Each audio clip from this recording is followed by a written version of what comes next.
I never imagined I'd become the lead character in my own neighborhood soap opera, but that's exactly what happened. It all began with a simple notification on my phone. Normally, that cheerful chime meant my groceries had arrived. But this time, it marked the beginning of one of the strangest confrontations I'd ever experienced in my short 3 months living in Cedar Ridge Estates. When I opened the notification and pulled up the live feed from my doorbell camera, the footage was crystal clear. There she was, a woman in oversized sunglasses and a sun visor, tiptoeing up to my front porch at precisely 2:15 in the afternoon. She looked around nervously, then snatched my 2 grocery bags like they belonged to her, scurrying away with the confidence of someone who believed she was untouchable. The most unbelievable part, she had no idea my camera had caught every second, every furtive glance, every hurried step across my lawn. And when I replayed the footage, my jaw dropped. That wasn't just any neighbor. It was Brenda Kensington, our HOA president. The same woman everyone politely called Brenda to her face, but referred to as Karen the moment she turned around. The same woman who once lectured me for leaving my garbage cans visible for a full 7 minutes after pickup day, now stealing my food in broad daylight. I watched the footage 3 more times, my shock slowly giving way to a strange sense of vindication. For weeks, I'd noticed little things missing from my deliveries. A bag of apples here, a carton of eggs there. I always assumed the delivery service had forgotten an item or two. Never in a million years did it occur to me that someone in this pristine, gated neighborhood was stealing from my porch. Especially not the person who spent every week sending community-wide emails about standards and preserving property values. I'm a software developer who works from home, and my days are crammed with video calls and late-night coding marathons. Grocery deliveries aren't just convenient, they're essential. Without them, I'd be surviving on vending machine snacks from the gym down the street. So when my groceries started disappearing, it wasn't just annoying, it was throwing my entire week into chaos. That afternoon, my groceries had been delivered at 2:05 p.m.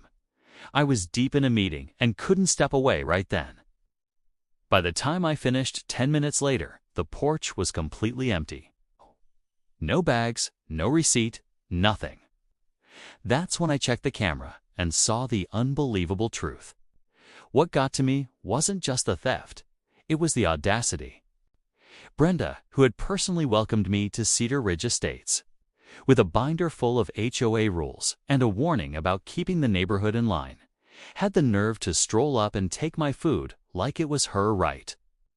She'd already visited twice to tell me my lawn was a 1/4 inch above regulation height, and that my mailbox needed to be repainted the official shade of oakwood, cream, and now she was stealing oat milk. At first, I didn't know what to do. Part of me wanted to march right up to her door and confront her, but another part knew better. Evidence was power, and I had plenty. So I did something that even surprised me. I forwarded the video to the local police department's non-emergency email with a short explanation. Then, staying completely by the book, I sent the same video to the other HOA board members with a polite message expressing concern over unusual activity on my property. What happened next was beyond anything I expected. Within an hour, my phone was blowing up with messages from neighbors. Turns out I wasn't the only one. The Hendersons down the street said a package of steaks had vanished last week. The elderly couple on the corner mentioned their medication deliveries had gone missing twice. Suddenly, a pattern emerged. Brenda had apparently been on a spree, and no one had dared to call her out before. By that evening, I looked out my office window to see a police cruiser parked outside. Brenda's 2-story colonial, the one with the picture-perfect lawn and flower beds trimmed with military precision. I wasn't trying to snoop, but my desk faced her driveway. Through the blinds, I watched as 2 officers walked up to her door. When she appeared, she was holding something that looked suspiciously like a carton of oat milk, the same brand I'd ordered. Even from a distance, I could see her face cycle from confusion to outrage as the officers spoke to her. The next morning brought the confrontation I'd been dreading. At 7:30 a.m., the doorbell rang. I was barely halfway through my first cup of coffee when I opened the door, and there she was, Brenda Kensington herself. Her face was flushed red with anger, her arms crossed, her foot tapping like a metronome. "I know what you did," she snapped, her tone dripping with accusation. "You sent that ridiculous video to the police and the board. Do you have any idea how humiliating that was for me?" I kept my expression calm, even as my pulse quickened. "Good morning, Brenda. Would you like to come in and talk about this like adults?" She didn't wait for an invitation, just marched straight into my living room like she owned the place. "There's nothing to discuss," she said sharply. "That video is clearly edited. Anyone with half a brain could see that. I would never steal anything, especially not groceries. I drive a Mercedes, for heaven's sake." I gestured toward a chair, but she refused to sit, preferring to stand and glare down at me. "I don't appreciate being falsely accused," she continued, her voice trembling with self-righteous anger. "I'm the president of this HOA, and I have a reputation to uphold. I'll have you know, I'm considering legal action against you for defamation." That's what she said, arms crossed, chin tilted up in full Brenda posture. When my doorbell camera chimed again, another alert flashed on my phone. I glanced down and my heart skipped a beat. The grocery delivery driver had just dropped off my replacement order, the one I'd scheduled after reporting my stolen groceries. Brenda's eyes flicked toward my phone. I could tell the exact moment she realized what was happening because her entire demeanor shifted. She plastered on a fake smile. "I'll be right back," she said lightly. "Just remembered I left something in my car." "Sure you did." I didn't even need to check the camera to know what she was planning. I followed her straight to the door and stepped outside, just in time to catch her bending down once again to pick up my grocery bags. The delivery driver was only halfway to their car when they turned and froze at the sight of the two of us. "Is there a problem with the delivery?" the driver asked, clearly confused. Brenda straightened instantly, adjusting her visor like it was a crown. "No problem at all," she said with a sugary smile. "I was just helping my neighbor bring his groceries inside. He has a bad back, don't you, dear?" I kept my voice even. "My back's fine, Brenda. And these are my groceries, just like the ones you took yesterday, and probably the week before that, too." The driver's eyes widened. Without another word, they got into their car and drove off, leaving me and Brenda standing there in tense silence. Her face cycled through a wild mix of emotions, fake sympathy, irritation, panic. But she recovered fast, forcing out a brittle laugh.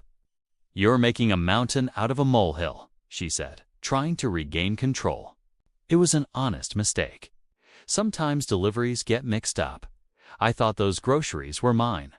I nodded slowly. "An easy mistake to make, I suppose. Except my name and address were on the receipt, and you didn't order any groceries yesterday, did you?" Her cheeks flushed crimson. "This is ridiculous. I don't have time for this. I have an HOA meeting to prepare for." She turned on her heel to leave, but froze as a police cruiser rolled up to the curb.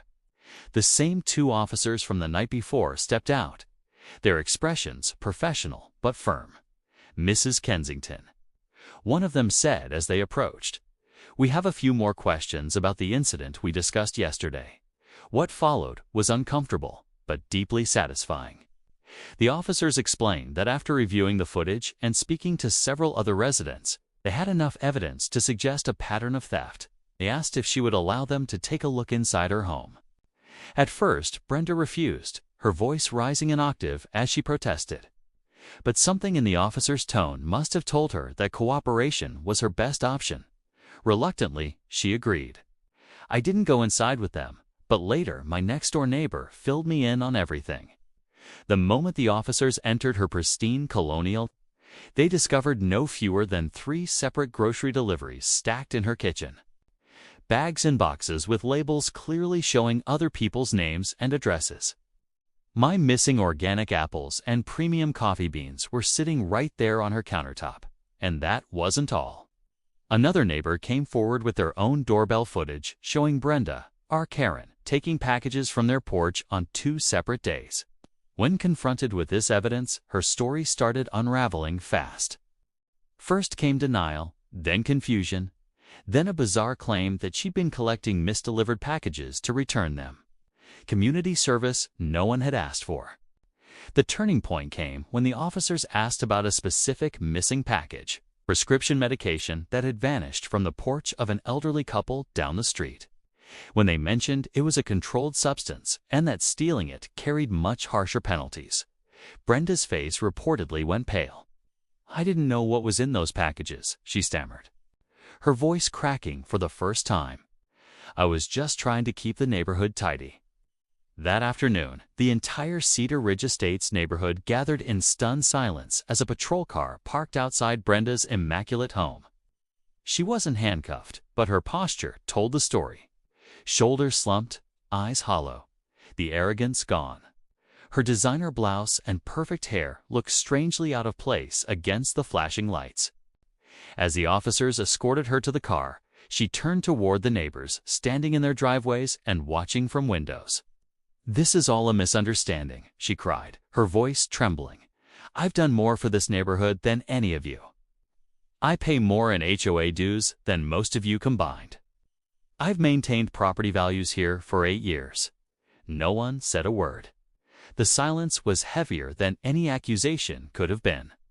The legal fallout came quickly.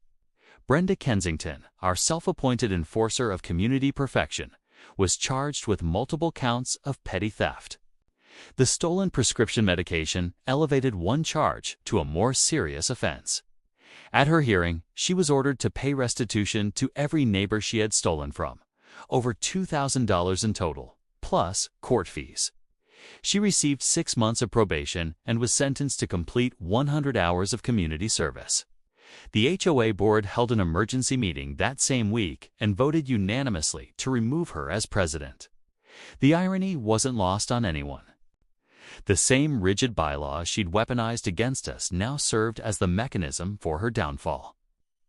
When the verdict was read in court, Brenda's flawless facade finally crumbled. "This will ruin me," she whispered, sclera streaking her cheeks as she glanced around the courtroom at the faces of the people she'd belittled for years. "My real estate clients will find out. My reputation is everything." The judge didn't flinch. "Perhaps you should have considered that before taking what didn't belong to you, Mrs. Kensington." As she was led away by her attorney, she looked back at me one last time. The same woman who once chastised me for letting my grass grow a quarter-inch too high now looked small, powerless, and utterly defeated. For the first time since moving to Cedar Ridge Estates, I felt like I truly belonged. Not because I followed every one of her arbitrary rules, but because I'd finally stood up for what was right.